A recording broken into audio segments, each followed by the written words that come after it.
Hello guys, তো আজকে আমরা চলে আসছি কুকরুমুকরি তরমুজ খেতে। তো এইখানে মোট কত কানিতে তরমুজ দেওয়া হয়েছে? কানি 30-এ। কানি 30-এ। তো এখানে মানুষ কতজন খাটতেছে? মানুষ তো প্রায় জন 40 এককালে মাস করাই এক মাস যাবত।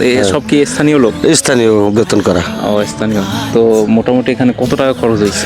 খরচ প্রায় 1,40,000 গেছে। 1,40,000? 40 লাখ টাকা গেছে। তো কত টাকা লাভ হতে পারে? আল্লাহ দিলে বেচে কিনার পর আরো 70-80 লাখ লাভ হবে? লাভ হবে, কিন্তু এর একটু বেশি হইবে নিশ্চয় আর কি। আচ্ছা।